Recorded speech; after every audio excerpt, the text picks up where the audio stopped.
What's going on, guys? How's it going? It's been a while since I made a video on my channel. Um, just a little heads up for you guys. I've been doing a lot more videos, like baseball videos, but they haven't been on this channel. Uh, if you haven't already, in like my last video, I hinted towards a little bit, but I didn't explain it. Uh, Jack McNeil and I and a bunch of other great YouTubers have all went and kind of merged all our stuff together. Like Brian Danoff, who was formerly known as Yankees on This Town, he's doing stuff for them. MLB Talk 101. Mike, my buddy Mike, who is Bo Sox Nation's 2012, he's doing stuff for them. MLB Talk 101. I forget the other guy's name. Uh, but there's a lot of people on here who have we've all merged with Jack McNeil, who runs MLB Talk 101, who's a Cardinals fan, very smart guy. He gets interviews with players. He's no joke. He brings the content, that is for sure. And we've all merged into this one network. So now you'll see MLB Talk 101 stuff before my video, just letting you guys know that I'm in association with those guys now, full time. So. More of my content is going to be over there than on here, like mainly baseball stuff. Like I got 3 or 4 videos over there right now, more baseball stuff, not just straight up Tigers, even though I'm still going to be doing plenty of Tigers stuff on this channel because this is still my main priority, number one, this channel, and for bringing you guys Tigers news. But for this video, I didn't talk when Max Scherzer won the Cy Young, and I didn't make anything about Miggy winning the second straight MVP. I did make a video on the MLB Talk 101 with Bo Sox Nation 2012 or Mike Hewitt on the MLB Talk 101, so I will link that video below. You can hear a little bit more in-depth thoughts, I guess, on that than this. Instead of just me reiterating everything. And please excuse my voice. I do have a little bit of a cold here going, so... let's begin with Max Scherzer. Max Scherzer won his very first Cy Young, and it's no surprise, really. Come on, you look at his numbers, and you guys all know me how I don't agree on Brian Kenny with a lot of things, but kill the win is one thing I definitely agree on. And even at 21-3, there were still just so many other numbers of his, excuse me, that is a reason why he should be the Cy Young. The lowest whip in the AL, posted a K9 over 10. His walks dropped to 2.4 this year. His home runs per 9 dropped from 1.1 in 2012 to 0.8. His hits per 9 fell almost 2 hits from 8.6 in 2012 to 6.4. 240 strikeouts and 214 innings pitched. That right there is just nuts. 2.90 ERA. He was 21-3, which is just the icing on the cake, in my opinion. His ERA plus was 145. He was absolutely dominant. And honestly, I think his only close competition was Darvish, and that's only because Darvish had a tick bit lower ERA at 2.83, and he had 37 more strikeouts at 2.77, and his K9 was a bit better. But Scherzer destroyed him in WHIP. They were pretty close in hits per 9. Scherzer had a better home runs per 9 than him, more innings. Plus, the 2.90 ERA and 2.83 ERA are nearly identical. So, it's plus he started the year out 13-0 to win 13 straight starts. It's so hard to do. We saw a different Max Scherzer this year, and for a year that Justin Verlander had an off year by his standards, for Scherzer to come up and step up the way he did, he just basically put the team on his shoulders, and he carried the staff. Besides him and Sanchez both, because I don't think Sanchez gets as much credit as he deserves. Even though Anibal Sanchez did get a first place vote in the Cy Young, which I was really surprised about, even though because Sanchez did lead the AL, in ERA this year. I keep saying this, that Sanchez's ERA, or not ERA, but year keeps getting severely underlooked because of the standpoint he only made 28 starts and he didn't have 200 innings. But he still had over 200 strikeouts, and he still had, he did have 200. He had 202 innings, but he had 200 strikeouts. And he led the AL in ERA, and his WHIP was very good too. I keep thinking his year is severely underlooked. But Max Scherzer, I truly think that this race was over by the last month of the season. All the guys, the Cy Young's voting comes in before the start of the postseason, so we already, they already know who the Cy Young is at the end of the season. But you saw moments like in the playoffs where Scherzer comes out and the bases are loaded with no outs, and he just strikes out the side, and or strikes out two of the three guys and then gets a fly ball to end it, to keep the damage, no damage done. I mean, that's like what Cy Young pitchers are built on, is caliber moments, clutch caliber moments like that. I mean, he was just dominant, and I think this year that we saw everything come together with Max and be able to repeat his delivery consistently every single time. The biggest thing for me between 2012 and this year was the fact that Scherzer could throw any of his pitches in any count at any time. It used to be last year he'd throw like mainly a slider too, especially in counts he was ahead. It's more of a chase pitch. He never really got a boatload of strikes with it.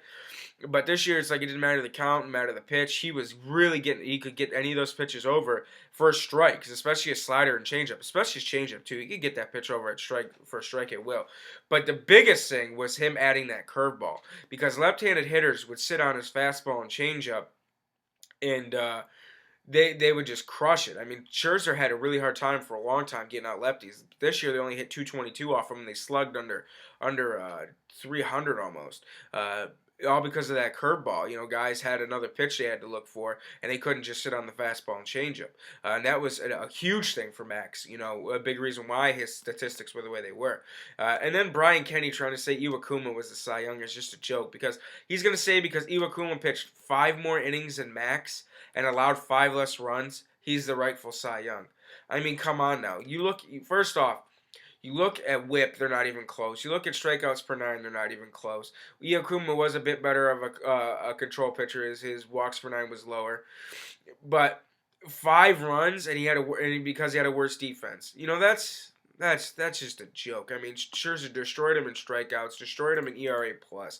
I mean, Brian Kenny, you know, the guy is all about the stats, but he picks and chooses all of the stats that he wants, and he'll sit there and say one time that this stat's worth this and that, but when he's trying to make a point, he'll discredit those other stats that he said for another person was more important. I mean, he's just a complete tool.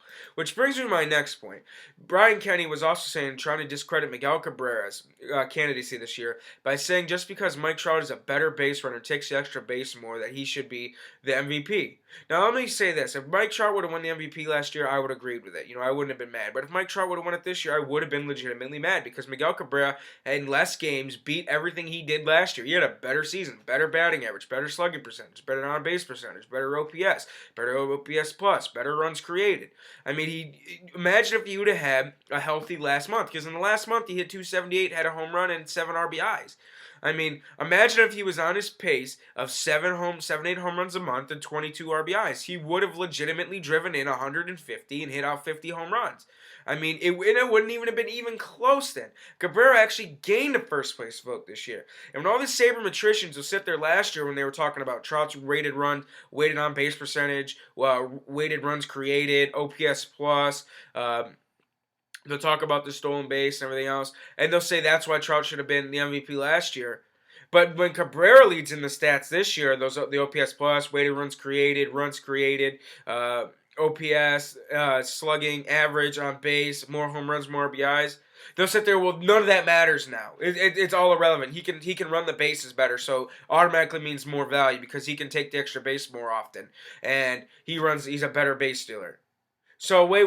Now those stats don't matter, even though you were pushing him last year. And that's what kills me. I like sabermetrics, but that's what kills me about twats like Dave Cameron and especially Brian Kenny. He'll sit there and nitpick the littlest stats and try to say, well, since he can do this, those stats that we were pushing last year, they have no value now because he's a better base runner. And you know, you want to use the thing of value because of his defense. Trout didn't have a great defensive year this year. His DRS was -9. His UZR wasn't that good. I mean, you can look at almost every defensive metric, and Trout didn't have that great of a defensive year. I mean, he was negative in a lot of the defensive metric stats this year. I mean, you can't put all the blame on him because, yeah, he did move around from left and center a lot this year. But still, you know, you're going to sit there. You can't really use defense this year. So you're going to lean on base running. And when Cabrera beats him in OPS, slugging, OPS plus, weighted runs created. And another thing about weighted runs created, they'll talk about how that's even more important stat than RBIs. Cabrera can't obviously take the extra base as much as Mike Trout can, so he's obviously not in scoring position as much to create runs or score runs.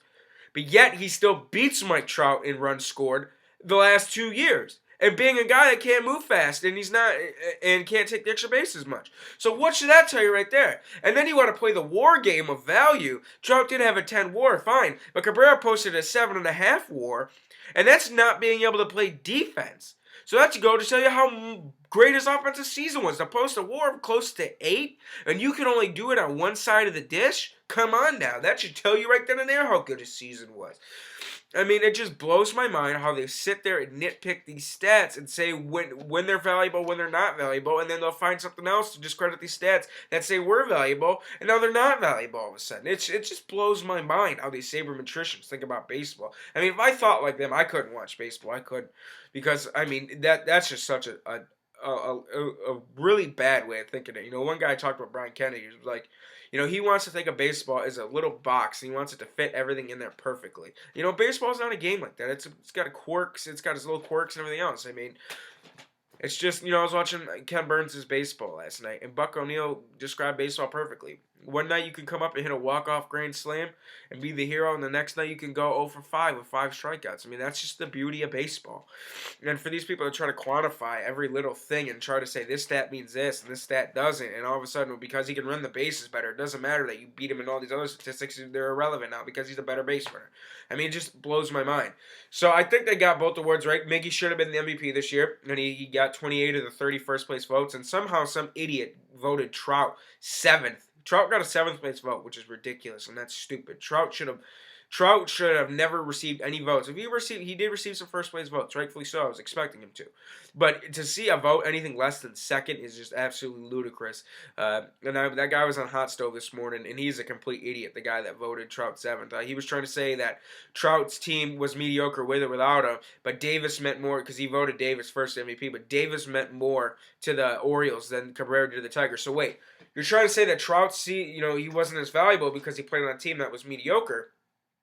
But the Orioles, who weren't even in a wild card spot, he was more valuable a team that didn't make the playoffs either. But Cabrera, when you take away his 7.5 wins, if you want to use WAR, they finished 5 games behind the Indians. He isn't more valuable. I mean, it's just the most contradicting statement I've ever heard. So Trout's mediocre. So his WAR doesn't, his stats don't matter because he played on a mediocre team. But Davis, who played on a team who wasn't in the playoffs, he was more valuable even though they did make the playoffs. And Cabrera's presence in the lineup means they do or don't make the playoffs based on his WAR. Okay. So that goes to justify right there why that guy put Trout 7th. He was a complete jackass. So anyways, guys, like I said, I think they got it right. I'm glad that Scherzer and Cabrera both, Cabrera won his second back-to-back. He won his back-to-back MVP. This should be his 3rd MVP because Cabrera did get robbed in 2010 when Hamilton beat him. I still say that to this day. But, it's already his 2nd MVP, and he's only 30. I mean, the guy's amazing.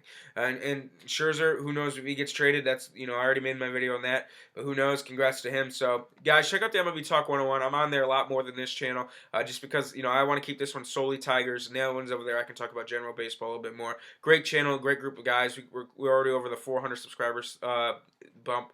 So, thanks for watching, guys. Go Tigers. Have a good one.